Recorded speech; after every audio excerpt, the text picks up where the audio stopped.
Bismillahirrahmanirrahim. Alhamdulillah wassalatu wassalam ala rasulillahi amma ba'd. Hadirin dan hadirat rahimakumullah, Assalamualaikum warahmatullahi wabarakatuh. Alhamdulillah, kita bersyukur kehadirat Allah Azza wa Jalla. Berkat taufiknya kita dapat meneruskan lagi majlis ilmu kita dengan ke arah memahami Al-Quran dan Al-Hadis jilid 2. Bagi yang belum dapat, bukunya ada di luar. Pelajaran pertama untuk jilid 2 yaitu pelajaran 31 sambungan. Kalau buku 1 berakhir dengan pelajaran 30, maka hari ini kita belajar pelajaran 31 giliran ayat Al-Quran di bawah tajuk ciri-ciri mukmin yang hakiki. Seperti biasa, hadirin dan hadirat, topik ini kita asaskan pembahasannya berdasarkan ayat 2 hingga 4 dari surat Al-Anfal atau surah 8. Tolong ikuti. A'udzu billahi minasyaitonir rajim. Innamal mu'minuna alladzina idza dzukirallahu wajilat qulubuhum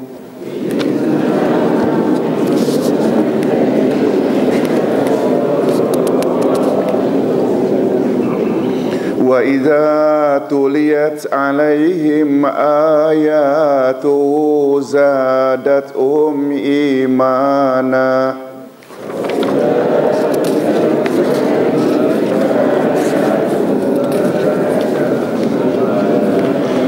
wa ala rabbihim yatawakkalun.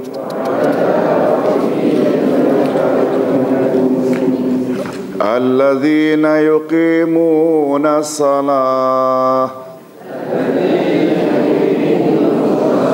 wa mimma razaqnahum yunfiqun.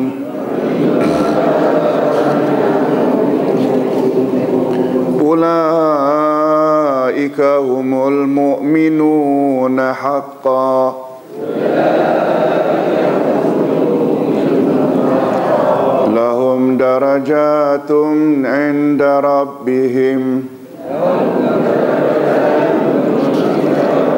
wa maghfiratun wa rizqun karim.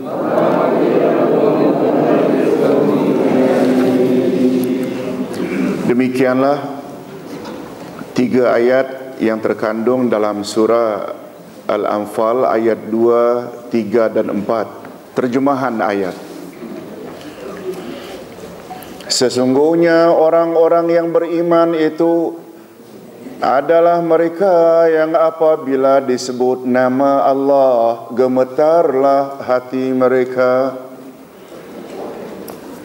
Dan apabila dibacakan kepada mereka ayat-ayatnya, bertambahlah iman mereka karenanya. Dan kepada Tuhanlah mereka bertawakal, yaitu orang-orang yang mendirikan salat dan menafkahkan sebahagian dari rezeki yang kami berikan kepada mereka.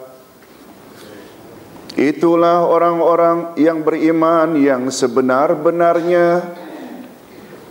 Mereka akan memperoleh beberapa derajat ketinggian di sisi Tuhannya dan ampunan serta rezeki atau nikmat yang mulia. Berikut tafsiran ayat. Dan sebelum kita bahas tafsiran ayat, kita buat dulu mukaddimah sebagai pengantar. Hadirin dan hadirat, sungguh banyak orang-orang Islam yang menyangka kononnya kalau mereka sudah mengucap 2 kalimah syahadat, lalu mereka telah digolongkan mukmin dan selanjutnya berhak mendapat ganjaran dari Allah Subhanahu wa taala. Dengan mengucap saja bermakna memeluk Islam, segala aktiviti mereka mesti Allah terima. Itu kebanyakan umat Islam menyangka begitu. Walaupun sebenarnya kalimat tersebut hanya sekedar mereka ulang-ulangi saja daripada apa yang mereka warisi dari nenek moyang mereka. Ucapan mereka itu, iaitu dua kalimat syahadat, sedikit pun tidak memberi kesan pada tindak tanduk dan perbuatan mereka seharian.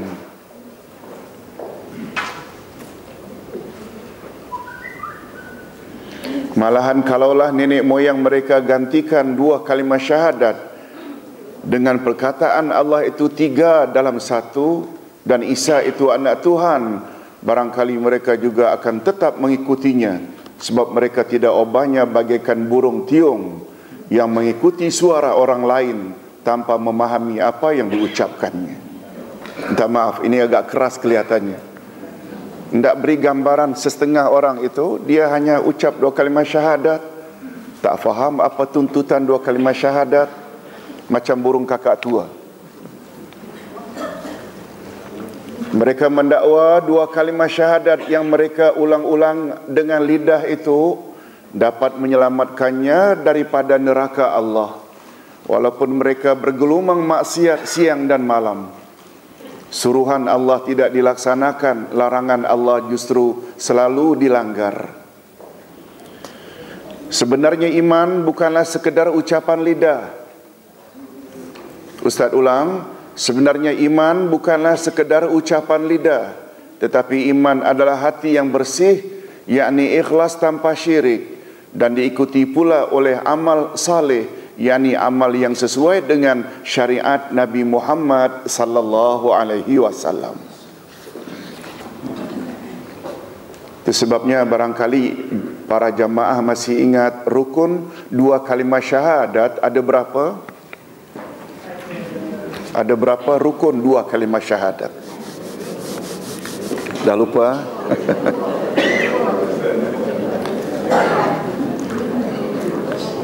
Ada tiga. Ucap dengan lidah. Lagi, benarkan dengan hati. Yang ketiga, laksanakan dengan anggota.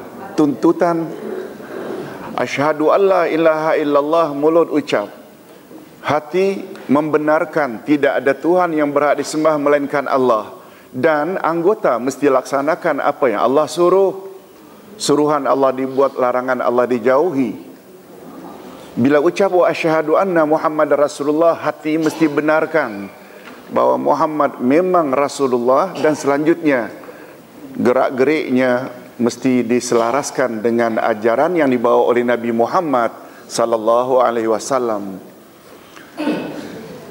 Nah, kalau Ustaz tanya, jika ada orang ucap dua kalimat syahadat dengan fasih, hatinya yakin Allah Tuhannya, Muhammad Rasulnya, bila dia tidak buat suruhan Allah, suruhan Rasul, langgar larangan Allah, larangan Rasul, dia dikatakan mukmin atau munafik? Munafik, cakap tak buka bikin.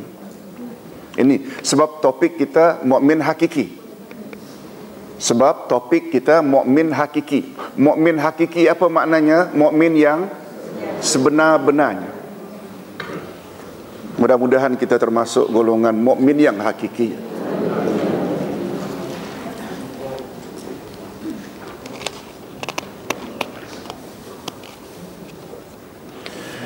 Semua manusia menginginkan kalau boleh mengetahui masa depannya, apakah ia akan masuk syurga atau ke neraka.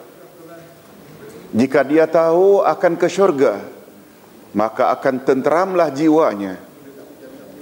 Tetapi jika dia tahu dia akan ke neraka, na'udzubillah, maka pasti dia akan mencari jalan lain supaya boleh terhindar daripadanya. Sebenarnya manusia boleh mengetahui dari sekarang dengan jelas dan terang manakah jalan-jalan yang patut mereka tempuh agar memperoleh syurga. Sebenarnya manusia boleh mengetahui dari sekarang dengan jelas dan terang Manakah jalan-jalan yang patut mereka tempuh untuk memperoleh syurga? Allah Subhanahu wa taala telah menyebut 5 sifat yang perlu dimiliki oleh seseorang supaya mereka berhak mendapat ganjaran yang besar dan hidup bahagia di akhirat nanti. Kelima-lima sifat tersebut tercantum di dalam ayat-ayat yang akan ditafsirkan di bawah ini. Ini pengantar ini perlu. Nah, tafsiran ayat. Di dalam ayat di atas, Allah Subhanahu wa taala menerangkan tentang sifat-sifat utama mukmin yang hakiki.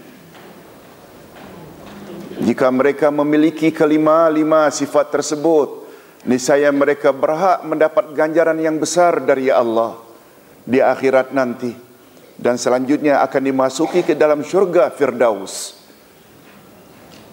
Apa makna syurga Firdaus? Syurga yang paling tinggi.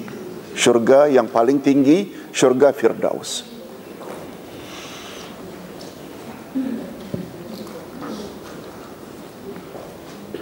Itu sebabnya setengah ulama akidah tak setuju dengan alunan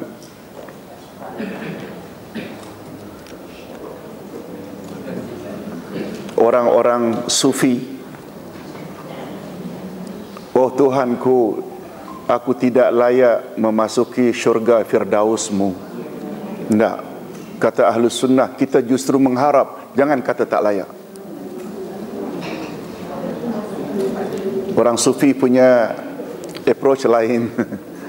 Orang akidah dia tidak. Nabi Muhammad sallallahu alaihi wasallam justru kalau tidak minta syurga, mintalah Firdaus. Minta sepatutnya. Bukan katakan tak layak. Tawaduk yang tidak pada tempatnya. Minta maaf, ini komen dari ulama akidah. Adapun kelima-lima sifat tersebut ialah sebagaimana berikut. Jika disebut nama Allah, maka gemetarlah hati mereka. Nah, apa maksudnya? Hadirin dan hadirat, sudah menjadi adat manusia jika mereka mendengar nama seorang pembesar, maka akan gerun dan takutlah hatinya. Itu sudah fitrah, sudah menjadi naluri. Perasaan ini membuktikan bahawa ia iktiraf dan mengakui akan kedudukan pembesar tersebut.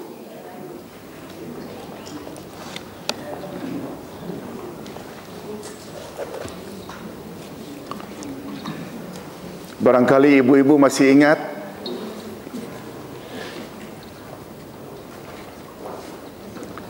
bahawa di zaman Rasul, ibu-ibu banyak bertanya dengan Rasul. Sedang mereka bertanya, Rasul menjawab, kedengaran tongkat Umar ibn Khattab.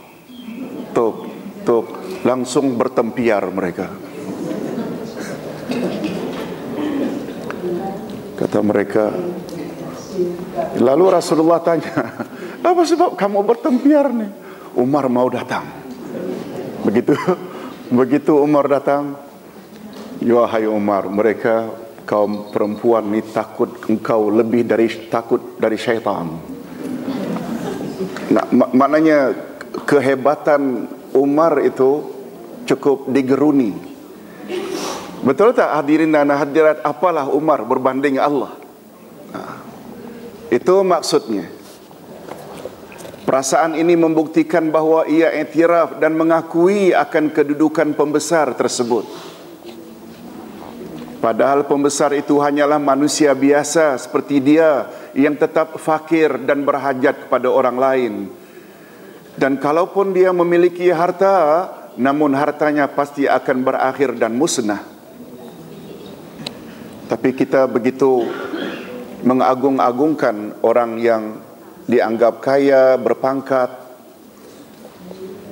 Hadirin dan hadirat, kalaulah demikian keadaannya antara manusia dengan sesama manusia yang mempunyai kuasa dan kedudukan yang sangat terbatas, Lalu mengapa masih banyak manusia tidak gemetar hatinya jika disebut kepadanya nama Allah? Timbul tanda tanya. Mengapa? Betul tak Allah Maha Kuasa? Kalau kita segan pada agung, Allah itu Maha Agung.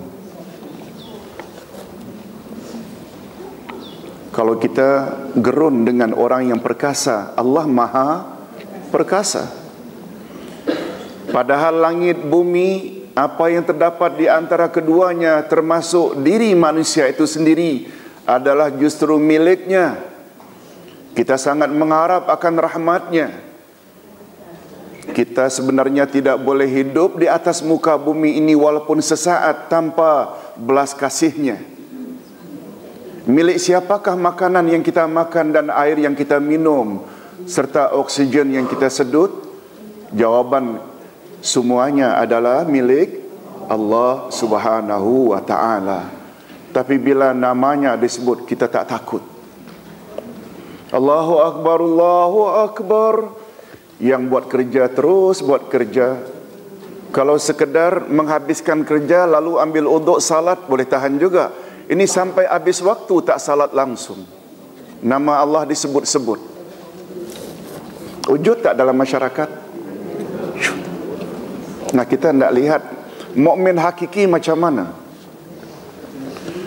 Sedangkan Rasulullah sallallahu alaihi wasallam apabila beliau sedang bersembang dengan isteri-isteri beliau, Aisyah komen, begitu kedengaran azan, baginda Rasul tinggalkan kami seolah-olah baginda tak pernah kenal kami selama itu.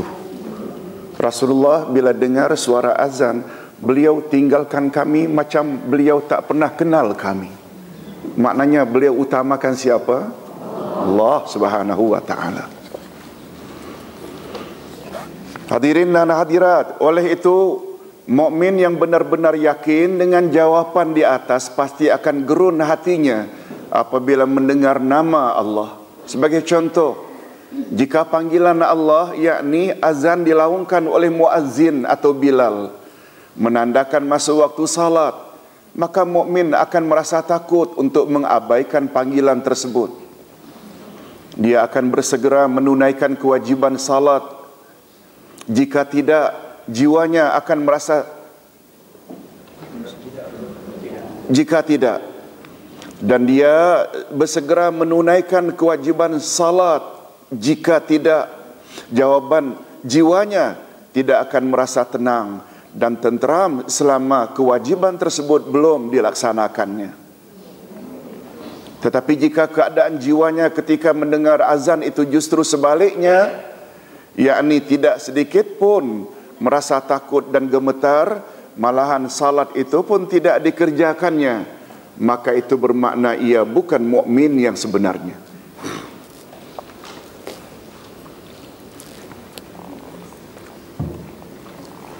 Untuk itu hadirin dan hadirat, kalau masa silam atau telah berlalu seperti itu, dengan mendengar penjelasan ini, untuk berikutnya jangan berbuat demikian. Barangkali inilah yang dimaksudkan oleh Al-Hasan radhiyallahu anhu ketika beliau ditanya oleh seorang lelaki, apakah tuan seorang mukmin? Apakah tuan seorang mukmin?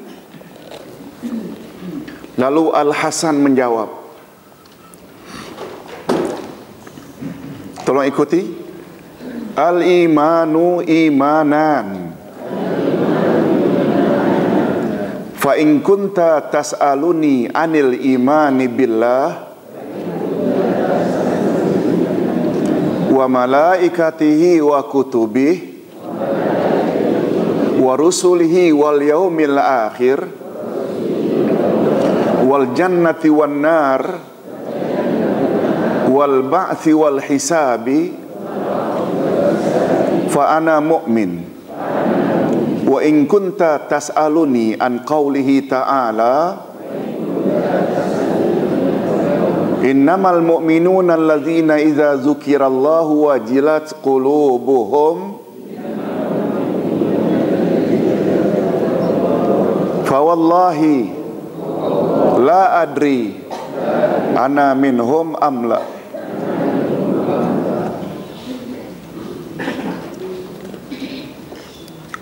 Bagus juga Ustaz sebut Hasan, yang disebut Al-Hasan ini.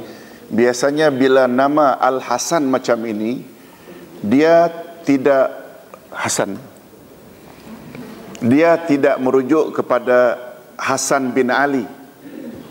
Al-Hasan biasanya merujuk kepada Hasan Al-Basri, seorang tabi'in yang mempunyai keistimewaan ucapannya mirip-mirip hadis Nabi.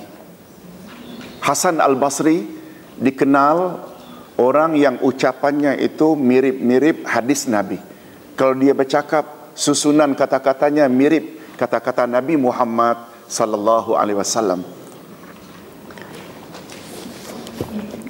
Kita ikuti terjemahannya. Al-imanu imanan. Iman ada dua jenis, kata beliau. Jika engkau bertanya, Ustaz ulang, Hasan Al-Basri tadi ditanya, engkau beriman atau tidak? Lalu beliau jawab, iman ada dua jenis. Jika engkau bertanya kepadaku tentang iman pada Allah, malaikatnya, kitabnya, rasul-rasulnya, hari akhirat, syurga, neraka, kebangkitan dan hisab, maka aku adalah seorang mukmin. Apa makna mukmin? Aku percaya. Tetapi jika engkau bertanya kepadaku tentang firman Allah, sesungguhnya orang-orang yang beriman adalah mereka yang apabila disebut nama Allah gemetarlah hati mereka. Maka demi Allah, wallahi demi Allah, aku tidak tahu adakah aku termasuk ke dalam golongan mereka atau tidak. Boleh faham maksudnya? Beliau sendiri tak pasti. Biarlah Allah yang menilai.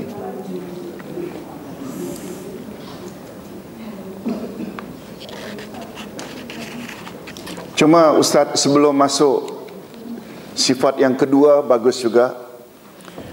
Kata ulama tafsir memberi penjelasan yang dimaksudkan takut, yang disebut dengan gemetar hati ini, memberi gambaran apa? Happy ke takut? Takut. Contohlah sedang bawa taksi umpamanya. Kebetulan ada penumpang, passenger, dia akan teruskanlah. Sebab untuk pengetahuan, ibadat dalam Islam ada namanya muwassa', ada namanya mudayyak. Tolong ikuti, muwassa', mudayyak. Muwassa' maknanya masanya luas. Mudayyak maknanya masanya sempit. Di antara contoh amal ibadat yang muwassa' adalah salat. Zuhur hari ini jam 1.17. Asar pula jam 4.44. Zuhur boleh tak buat jam 1.30? Masuk waktu 1.17. 1.30 boleh tak? 2 boleh tak? 2.30, 3, 3.30, 4 masih boleh. Sebab asar 4.44. Itu namanya waktunya luas. Mudayyak, contoh ibadat mudayyak, puasa Ramadan. Mesti puasa itu dalam Ramadan. Tak boleh kita postpone tanpa uzur. Bagi yang suka buat kek, selalu terima pesanan jamaah, Ustaz, saya busy lah tahun ini, boleh tak saya postpone Ramadan saya pada bulan Muharram? Sebab banyaklah pesanan tahun ini. Tak boleh. Kecuali bila ada uzur syar'i, sama ada musafir atau sakit. Itu bab lain. Sebab puasa Ramadan termasuk ibadat muwassa', luas, atau mudayyak, sempit. Mudayyak. Namun demikian, walaupun salat itu 5 waktu masanya muwassa', namun Baginda Rasul sallallahu alaihi wasallam bersabda, amalan yang paling afdal adalah salat pada awal waktu. Nah, mukmin yang hakiki, kalau dia ada passenger tadi, tak bolehlah pala salah dia nanti dimarahi passenger. Boleh tak tunggu sebentar, saya mau salat zuhur? Tak boleh, saya perlu cepat sampai. Tapi andai kata dia sedang kosong passenger, kedengaran azan, mukmin hakiki akan ke masjid dulu, singgah dulu. Macam itu maksudnya. Gemetar hatinya bila dia tidak laksanakan perintah Allah. Di dalam hadis, Ustaz tak masukkan di sini, al-jafa kullal jafa, kata Nabi. Macam mana yang tidak diterjemahkan?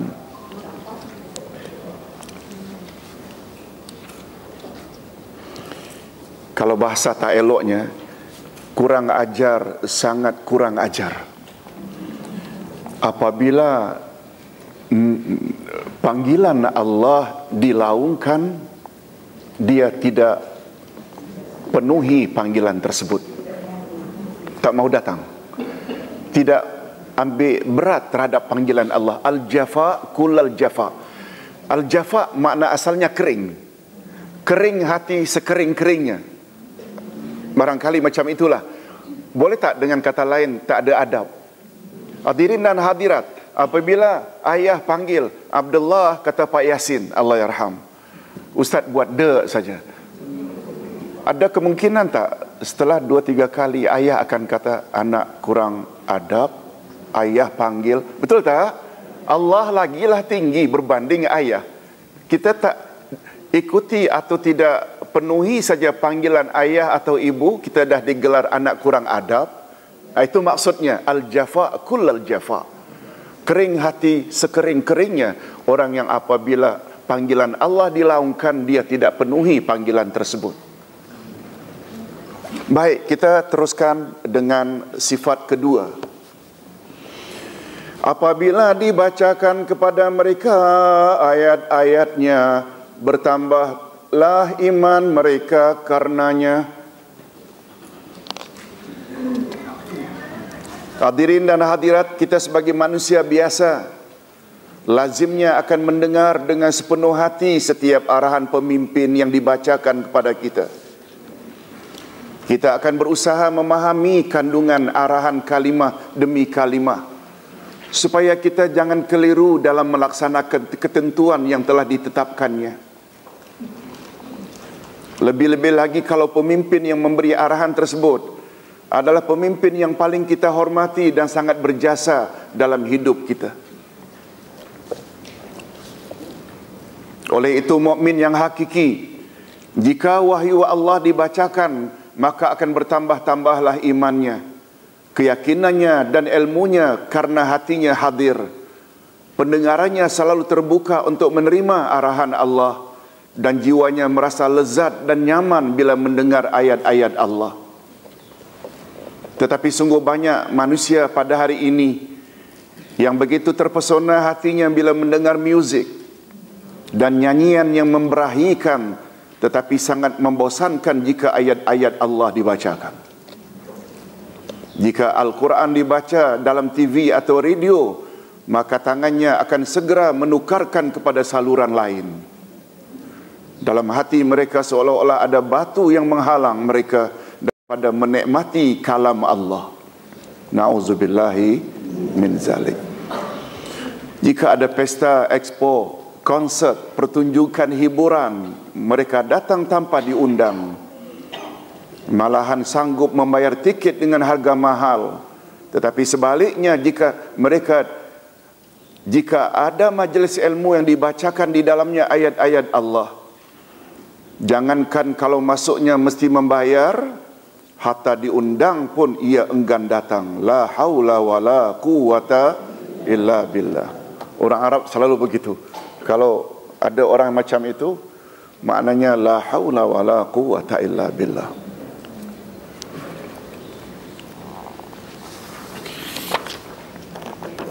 Hadirin dan hadirat rahimakumullah.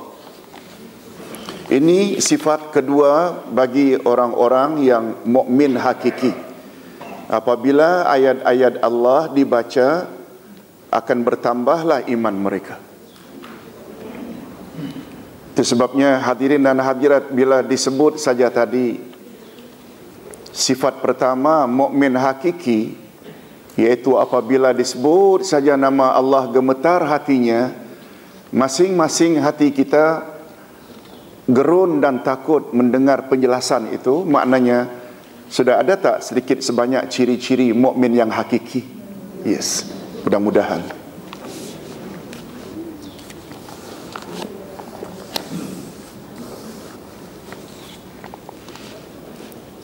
Adapun sifat yang ketiga bagi orang yang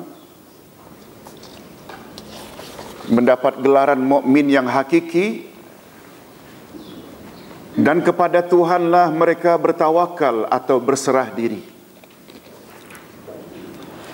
Tawakal kepada Allah maksudnya menyandarkan apa saja pekerjaan yang dilakukannya hanya kepada keputusan Allah. Mukmin hakiki tidak akan menyandarkan usahanya kepada selain Allah.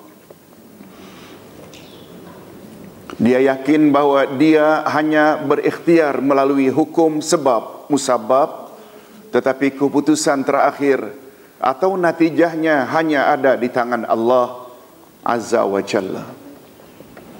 Ustaz pernah sebut dulu, asal tawakal sama tak dengan wakil? Waw, kaf, lam. Tawakal, wakil, akar katanya sama.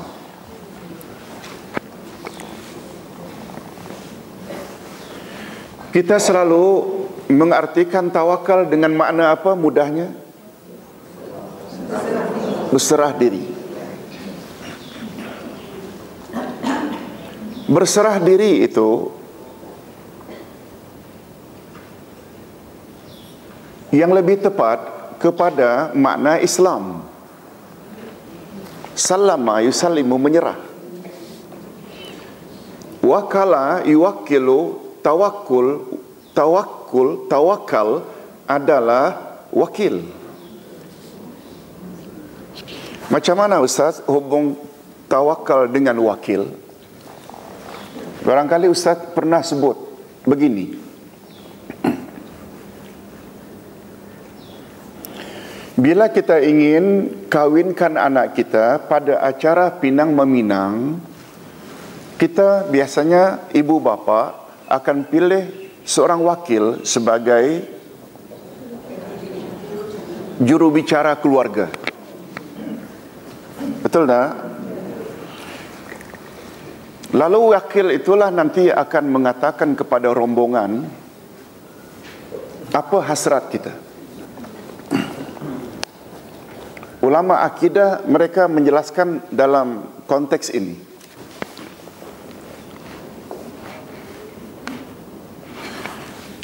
Kita sebagai ibu bapa, bila memilih seseorang sebagai wakil keluarga, yang kita akan pilih orang tersebut tentu saja orang yang fasih bercakap, orang yang dihormati masyarakat, orang yang akhlaknya baik, orang yang akalnya waras. Kita tidak akan minta wakil kita itu penyangak. Kita tidak akan minta wakil itu seorang yang gagap bercakap. Kita tidak akan angkat wakil yang akhlaknya buruk. Boleh tak Ustaz singkatkan wakil itu mestilah orang yang ada kelebihan? Bila keluarga ini angkat wakilnya yang dia yakin boleh mewakili kehendaknya, dia rasa confident tak? Okey. Bila kita bertawakal kepada Allah, maknanya kita jadikan Allah sebagai wakil. Bila kita jadikan Allah sebagai wakil untuk kebaikan kita, protect kita, jaga kita, lindungi kita, ada tak yang lebih kuat daripada Allah? Ada tak yang lebih bijak daripada Allah? Ada tak yang lebih perkasa dari Allah? Betul tak apabila kita sangkutkan hati kita kepada Allah, betul tak kita akan confident, akan selamat? Yes, itu dia makna bertawakal pada Allah. Hadirin dan hadirat, tawakal termasuk tak ke dalam bab ibadat? Ibadat jenis apa? Jenis hati. Jangan lupa, ibadat ada 4 macam. Ibadat lidah, ibadat badan, ibadat harta, ibadat hati. Salah satu jenis ibadat hati, selain sabar, ikhlas, takut, juga tawakal. Tawakal termasuk ibadat.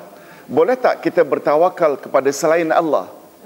Tak boleh. Oleh sebab itu dalam Al-Quran senantiasa Allah disebut dahulu baru tawakal.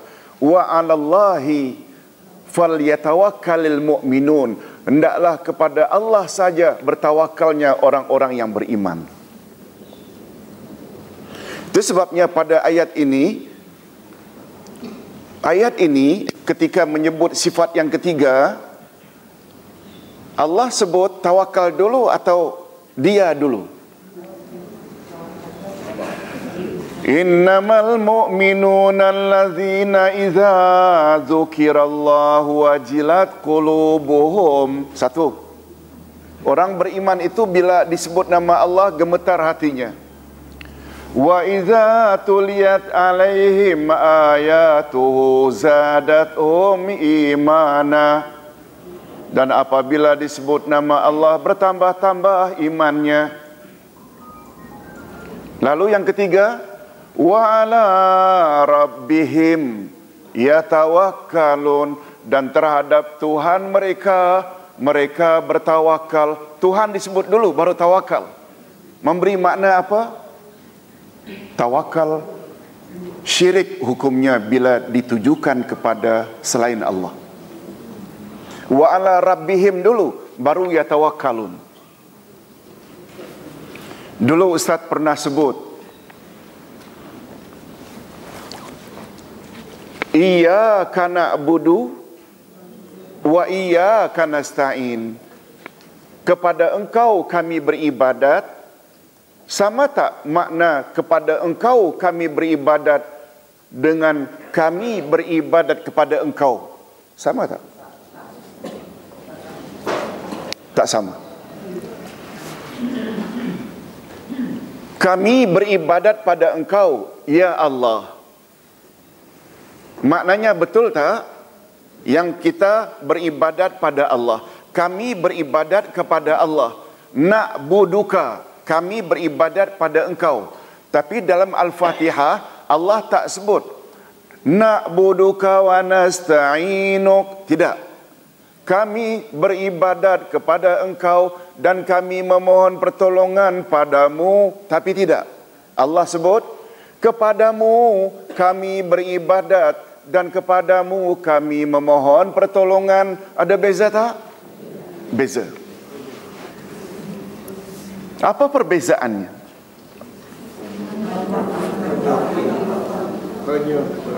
Hanya kepada Allah. Begini kaedahnya. Rupanya bahasa kita ini, Melayu, Indonesia, Malaysia, banyak diambil dari kaedah bahasa Arab. Sesuai dengan kenyataan Pendeta Za'bah. Pendeta Za'bah mengakui, sungguh banyak kaedah bahasa kita diambil dari bahasa Arab. Ustaz dah belajar di sekolah menengah dulu di Indonesia. Rupanya setelah sampai ke negara Arab, belajar bahasa Arab, memang formulanya sama betul dengan apa yang kita belajar dalam bahasa kita. Tolong ikuti. Taqdimul maf'ul alal fa'il yufidul ikhtisas. Guru-guru mengajar kita dulu di sekolah menengah, apabila ayat itu objek disebut dahulu daripada subjek, maka ia membawa makna pengkhususan. Rupanya dah kita belajar di negara Arab dan belajar kaedah bahasa Arab. Itulah dia terjemahan kaedah tadi. Taqdimul maf'ul, mendahulukan objek alal fa'il daripada subjek, yufidul ikhtisas, dia membawa faedah pengkhususan. Na'buduka, kami menyembah engkau, subjekkan kami, engkau itu objek. Okey, tapi Allah tak gunakan istilah itu. Kepada engkau kami beribadat dan kepada engkau kami memohon pertolongan. Betul tak? Kepada engkau itu objek dahulu, baru kami menyembah itu kami kemudian. Betul tak? Nah, apa bezanya? Bezanya, kalau ayat tu berbunyi isbat sahaja, beza dengan, maaf, bila ayat itu didahului dengan subjek, saya makan nasi. Saya subjek. Disebut juga pokok. Nasi objek, iaitu pelengkap menderita kalau istilah di sana. Kalau Ustaz gunakan istilah saya makan nasi, beza tak? Hanya nasi yang saya makan. Beza tak? Sebutan saya makan nasi tidak menafikan yang saya juga makan lauk pauk, sayur mayur, ulam, buah-buahan. Tapi kalau hanya nasi yang saya makan, betul tak? Nasi sahaja. Oleh sebab itu, bila kita gunakan kami menyembah Allah, memang betul kami menyembah Allah, tapi dalam statement tersebut kita tidak menafikan yang barangkali kita juga menyembah selain Allah. Boleh faham maksud saya? Tetapi bila kita sebut hanya Allah yang kami sembah, tak ada Tuhan lain. Oleh sebab itu, sama tak iyyaka na'budu dengan la ilaha illallah? Sama tak? Itu sebabnya Abdullah bin Mas'ud ketika ditanya, wahai Abdullah bin Mas'ud, kalau surat Al-Fatihah itu inti Al-Quran, apa pula inti surat Al-Fatihah? Lalu beliau jawab apa? Iyyaka na'budu wa iyyaka nasta'in. Memang itu yang lebih tepat, sebab iyyaka na'budu sama dengan la ilaha illallah. Adapun yang kita pernah dengar inti Al-Quran Al-Fatihah, inti Al-Fatihah bismillahirrahmanirrahim, inti bismillahirrahmanirrahim huruf ba, inti ba pula pada titiknya. Allahu a'lam dari mana datangnya. Jadi berbalik kepada tawakal. Tawakal termasuk tak ke dalam salah satu jenis ibadat? Ibadat apa tadi? Ibadat hati. Hadirin dan hadirat rahimakumullah. Ustaz ulang atau teruskan. Dia yakin bahawa dia hanya berikhtiar melalui hukum sebab musabab, tetapi keputusan terakhir atau natijahnya hanya ada di tangan Allah. Jika sakit, ia akan berobat. Jika merasa bodoh, ia akan belajar. Jika hidup susah, dia akan mempertingkatkan usaha-usaha yang halal. Tentang hasil usahanya itu, ia serahkan kepada natijah atau keputusan daripada Allah Subhanahu wa ta'ala. Dan ia senantiasa reda dengan apapun takdir Allah yang menimpanya. Dia tidak akan menyandarkan usahanya kepada makhluk, sebab makhluk bersifat lemah. Walaupun makhluk tersebut dari jenis malaikat atau jin, atau bertaraf wali atau keramat. Walau bertaraf wali dan keramat, dia tetap menyandarkan usahanya kepada siapa? Kepada Allah Azza wa Jalla. Ustaz tadi terlepas pandang satu perkara ketika membahas sifat yang kedua. Apa sifat mukmin yang kedua tadi? Apabila dibaca ayat-ayat Allah, mereka bertambah-tambah imannya. Hadirin dan hadirat, dalam ilmu akidah Ahlus Sunnah wal Jamaah, ayat ini dijadikan sebagai dalil bahwa iman boleh bertambah dan boleh berkurang. Hadirin dan hadirat, iman yang dimiliki oleh seseorang tetap atau boleh naik turun? Boleh naik turun, boleh bertambah, boleh berkurang. Di antara dalil Ahlus Sunnah wal Jamaah ayat ini, yaitu wa idza tuliyat alaihim ayatu zadathum imana. Dan apabila dibaca ayat-ayat Tuhan mereka, bertambah-tambah iman mereka. Dan ulama Ahlus Sunnah wal Jamaah menambah lagi dalilnya ayat 10.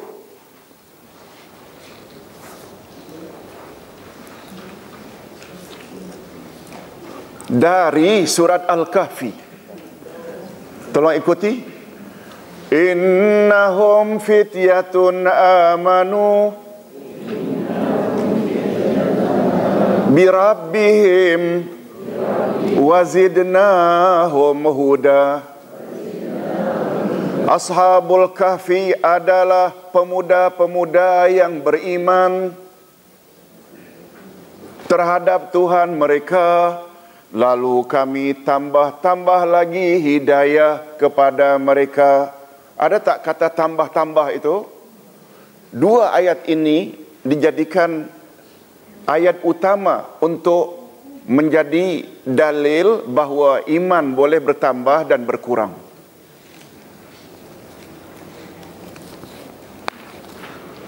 Pertama ayat 2 surat Al-Anfal tadi, yang kedua ayat 10 surat Al-Kahfi, bahawa iman manusia boleh bertambah, boleh berkurang. Oleh sebab, maaf, bukan 10 tapi 13. Ayat 13 surat Al-Kahfi.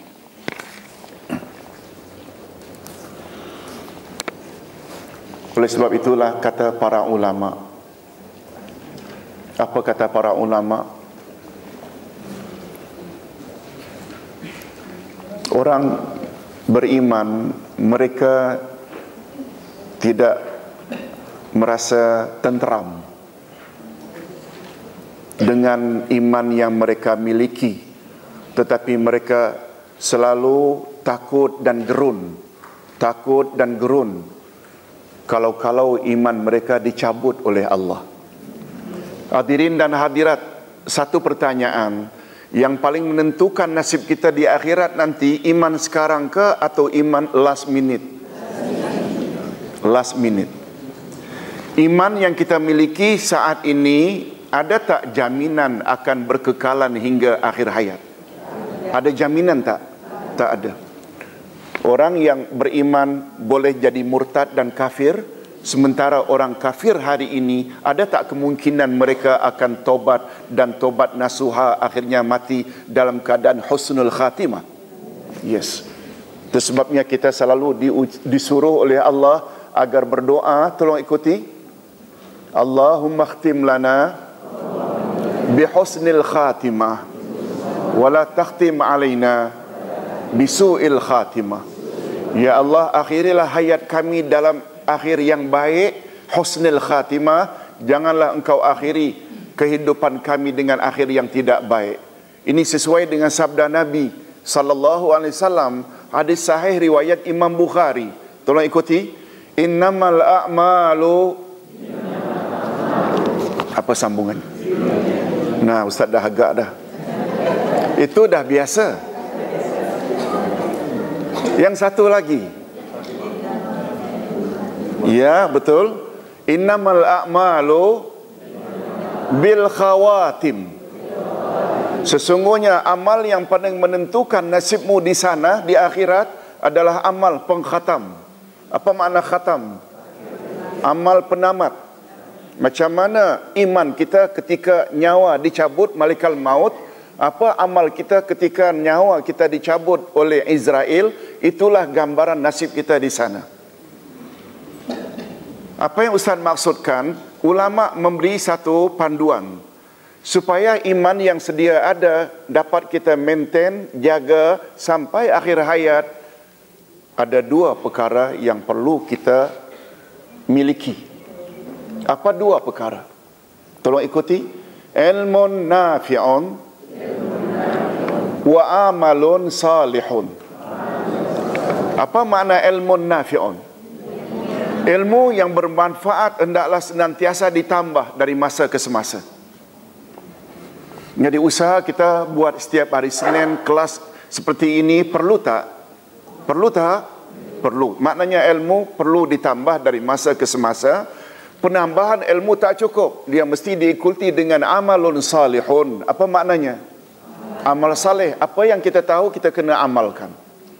InsyaAllah dengan menekuni dua sifat ini membuat kita jadi orang yang istiqamah, dan bila istiqamah, kan istiqamah maknanya konsisten, kita akan berakhir dalam keadaan baik. Okey, kita teruskan dengan sifat yang keempat. Sifat yang keempat. Maaf, sedikit lagi. Dia tidak akan menyandarkan usahanya kepada makhluk, sebab makhluk bersifat lemah. Walaupun makhluk tersebut dari jenis malaikat atau jin atau bersifat wali atau keramat. Nah, sifat yang keempat orang-orang atau mukmin yang hakiki, orang-orang yang mendirikan salat. Salat adalah tiang agama. Siapa yang mengerjakannya berarti ia mendirikan agamanya. Dan siapa yang meninggalkannya berarti ia merobohkan agamanya. Salat adalah perhubungan antara hamba dengan Tuhan penciptanya. Betapa perlunya jalinan hubungan ini. Oleh sebab itu salat wajib dilakukan dan tidak boleh ditinggalkan sama sekali. Sama ada ketika sehat atau sakit, mukmin atau mukim atau musafir, perang atau damai. Tak boleh ditinggalkan.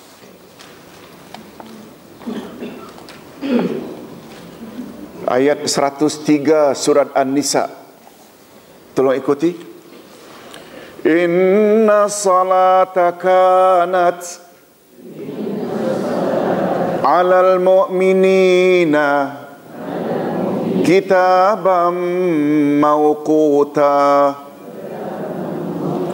Sesungguhnya salat diwajibkan ke atas orang-orang yang beriman pada waktu yang telah ditetapkan. Maknanya boleh tak kita lakukan zuhur pada waktu asar tanpa uzur? Lain uzur safar, iaitu jamak, boleh?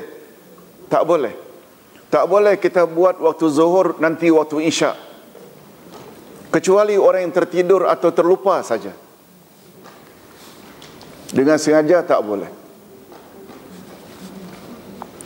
Iqamatus salah, iaitu mendirikan salat, maknanya salat tersebut mestilah dilakukan dengan sempurna, iaitu dilakukan dalam waktu yang telah ditetapkan, dilakukan dengan khusyuk, tumakninah, lengkap dengan rukun, syarat dan adab-adabnya.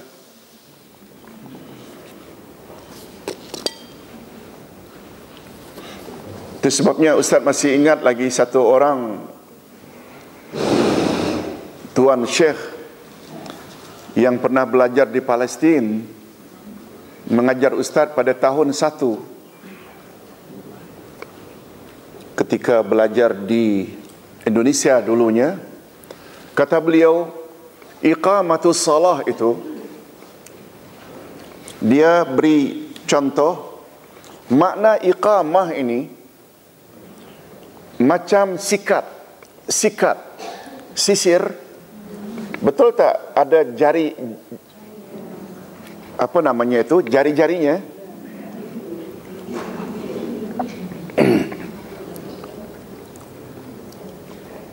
Satu demi satu jarinya itu Ini yang dalam bahasa Arab disebut iqamah. Yang apabila patah saja satu, dia tidak namanya iqamah lagi. Boleh faham Ustaz? Jadi iqamatus salah itu maknanya salat tersebut mesti dilakukan dengan sempurna. Tak boleh sekali buat, sekali tidak. Kadang-kadang salat ikut dan, kadang-kadang 2 waktu, kadang 3 waktu. Itu bukan iqamatus salah.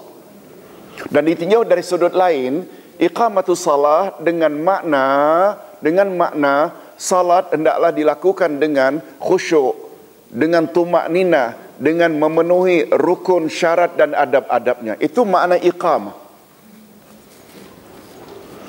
Dulu Ustaz pernah sebut perintah Allah dalam Al-Quranul Karim tentang salat, bukan sallu. Salatlah, bukan. Tentang zakat, bukan wazku, berzakatlah, bukan. Tentang haji, bukan hajju atau i'tamiru, berumrahlah, bukan. Tapi mesti ada awalnya. Untuk zakat, atuz zakah. Betul tak? Untuk haji, atimul hajj wal umrata. Untuk salat, aqimus salah. Semua membawa makna. Kalau Ustaz boleh urai sedikit. Atu zakah. Apa makna atu? Datangilah. Macam seorang ibu tadi datang mengeluarkan zakatnya untuk projek sekolah Ustaz. Beliau datang. Bukan Ustaz yang mesti kolek. Yang berkenaan mesti datang. Boleh faham? Oleh sebab itu bila cukup nisab harta kita, cukup haul, kita mesti datang untuk serahkan kepada yang layak menerimanya, PPZ ke atau orang miskin ke, dan bukan tunggu di rumah pegawai datang untuk kolek. Bukan. Itu salah memahaminya. Itu sebab zakat diawali dengan atu, maknanya datangilah. Wa atimmul hajja wal umrata lillah. Sempurnakanlah haji dan umrah semata-mata karena Allah. Nah, bila kita bawa bab salat pula diawali dengan apa tadi? Aqimu. Kita dah jelaskan makna aqimu. Dia taubahnya seperti sikat, rata dan tidak ada yang patah. Bila patah bukan aqimu. Oleh sebab itu anak kita yang salat ikut dan kadang-kadang 2 waktu, bila disuruh saja, bila tak disuruh tak salat, bukan iqamatus salah. Selain daripada iqamah dengan makna lakukanlah salat dengan sempurna. Okey. Kita teruskan. Rasulullah sallallahu alaihi wasallam adalah contoh yang paling tepat, lebih-lebih lagi dalam hal ini.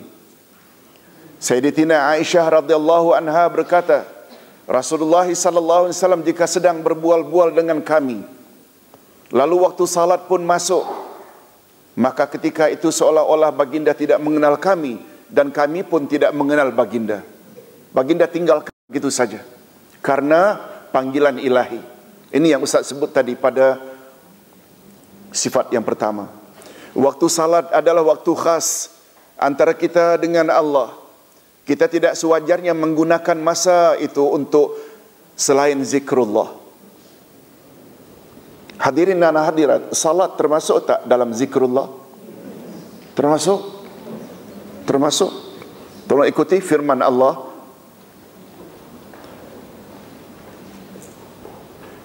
Aqimus salah, aqimis salah li zikri. Dirikanlah salat untuk mengingati aku.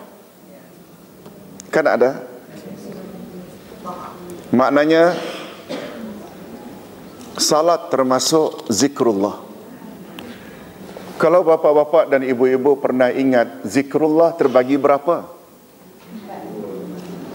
2 kurang 4 lebih. Berapa? Zikrul lisan, zikrul qalbi, zikrul amal. Zikrul lisan, lidah menyebut subhanallah walhamdulillah. Zikrul hati, hati mengingat Allah, tak disebut. Dan zikrul amal, melaksanakan titah perintah Allah dalam hidup. Mudah-mudahan kita semua, setiap kita memiliki ketiga-tiga jenis zikrullah itu. Amin ya rabbal alamin. Dan di antara cara untuk menghadirkan hati agar segera mengingati Allah, agar senantiasa mengingati Allah dalam salat, ialah kita hendaklah memahami apa yang kita baca. Hendaklah memahami apa yang kita baca. Salat, seseorang diberi ganjaran sesuai dengan pemahaman dan kehadiran hatinya dalam salat. Itu sebabnya salah satu hadis Nabi SAW, ada yang mengatakan hadis dan ada pula yang mengatakan itu kata-kata Sayyidina Ali. Tolong ikuti. La ilma bila amalin wala ibadata bila tafaqquhin. Tidak ada guna ilmu tanpa amal, tidak ada ibadat tanpa kefahaman. Allahu Akbar. Lalu kita baca doa iftitah, kita baca surat Al-Fatihah, kita baca ayat-ayat lazim. Allahu Akbar subhana rabbil azim wa bihamdih. Walaupun tidak secara literal, paling kurang mulut membaca, hati kita mengingat maknanya pada garis besarnya. Betul tak memahami apa yang kita baca itu boleh menolong khusyuk? Itu sebabnya kata para ulama, bila bercakap tentang khusyuk, salat sama dengan manusia. Ada badan kasar dan ada roh. Salat sama dengan manusia. Manusia dinamakan manusia, ada tubuh badan kasar dan ada roh. Oleh sebab itu, apabila salat dilakukan dengan pergerakan yang lengkap, bacaan yang lengkap, itu dia punya jasad. Tetapi bila tidak ada khusyuk, sama dengan jasad tanpa roh. Tak lagi layak dikatakan insan tapi mayat atau jenazah. Macam itulah salat, dengan gerak-gerik tumak-ninah macam mana pun, bacaan fasih macam mana pun, bila tidak faham, tidak ada khusyuk, dia sama dengan tubuh yang tidak ada roh. Begitu ulama menggambarkan betapa pentingnya khusyuk. Hadirin dan hadirat rahimakumullah, atas dasar itu Imam Ibn Taymiyah dalam tafsirnya, Tafsir Al-Kabir, menyebut khusyuk dalam salat hukumnya wajib. Ketika beliau menafsirkan 10 ayat pertama dari surat Al-Mu'minun. Tolong ikuti. Qad aflahal mu'minun alladzina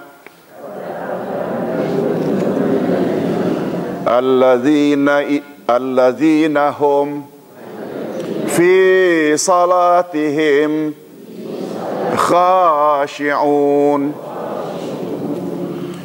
Sungguh beruntunglah orang-orang yang beriman, yaitu apabila mereka salat, mereka khusyuk.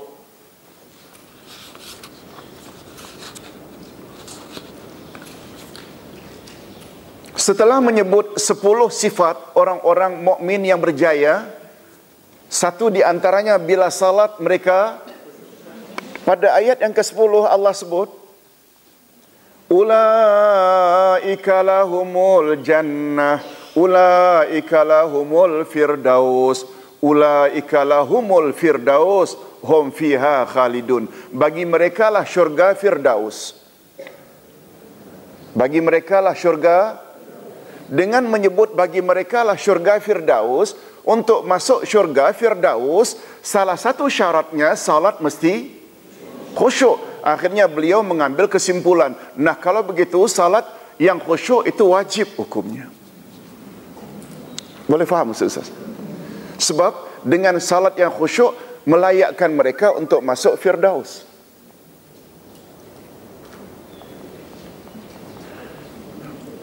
Mungkin ada yang bertanya, Ustaz, macam mana Ustaz kalau kami salat ni banyak sangat yang ganggu?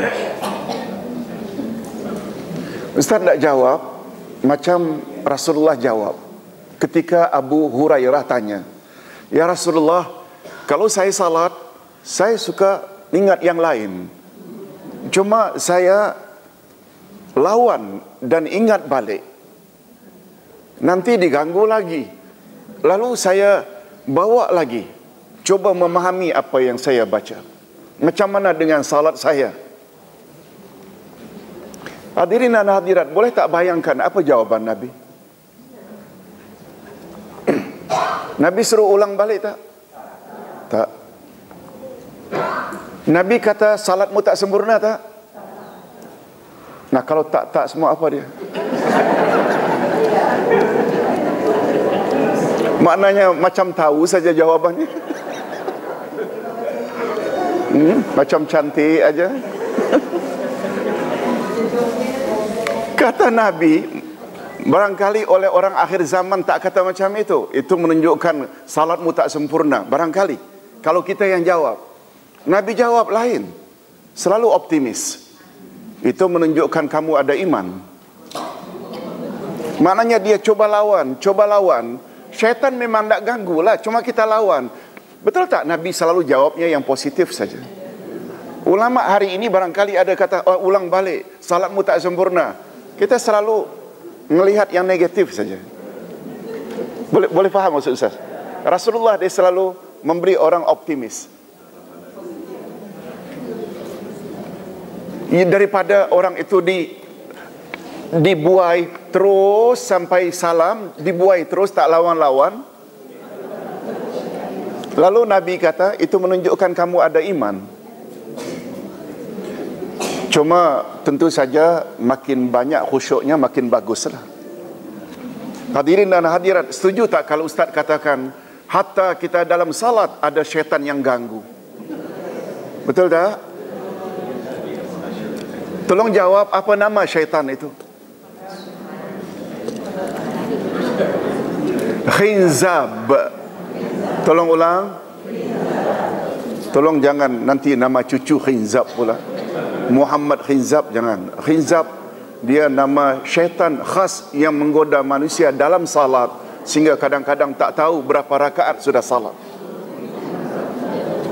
Khinzab, kha nun zai ba. Dan syaitan yang mengganggu dalam uduk pula lain pula namanya. Walhan. Baik, hadirin dan hadirat, kita sampai ke sifat yang ke-5, dan menafkahkan sebahagian dari rezeki yang kami berikan kepada mereka. Ini sifat yang ke-5. Di antara nikmat yang diberikan Allah kepada manusia ialah harta. Dengan hartanya manusia dapat merasakan keselesaan hidupnya melalui makanan, pakaian, kenderaan dan tempat tinggal. Allah telah mewajibkan ke atas orang kaya agar menafkahkan sebahagian kecil hartanya kepada fakir miskin supaya jangan terlalu ketara jurang perbezaan antara mereka. Ibu-ibu dan bapa sekalian, mengapa dikatakan sebahagian kecil? Sebab kewajiban zakat berapa peratus? 50% ke 2,5%? Betul tak? 2,5 itu sangat kecil maknanya. Itu maknanya sebahagian kecil. 2,5% saja. Itu pun 2,5% tak keluar juga segelintir umat Islam. Malahan orang kaya juga digalakkan supaya menafkahkan sebagian hartanya untuk kemaslahatan umum seperti pembinaan masjid, madrasah, rumah anak yatim dan sebagainya. Demikianlah 5 sifat mukmin hakiki, dan Allah berjanji akan memberi ganjaran untuk mereka, iaitu derajat dari sisinya. Apa makna derajat? Kedudukan yang tinggi di sisi Allah. Sebab hadirin dan hadirat, sebagaimana kita sama-sama maklum, yang berada di sisi Allah makhluk yang bertaraf apa? Yang bernama apa? Malaikah. Malaikat itu di sisi Allah. Karena apa mereka berada di sisi Allah? Karena, boleh tak Ustaz katakan, sangat mulia dan patuh. Nah, orang yang memiliki 5 sifat tadi akan berada pada derajat di sisi Allah. Nah, selain pada derajat juga akan dapat ampunan Allah, dan yang terakhir mereka akan dapat rezeki daripada Allah.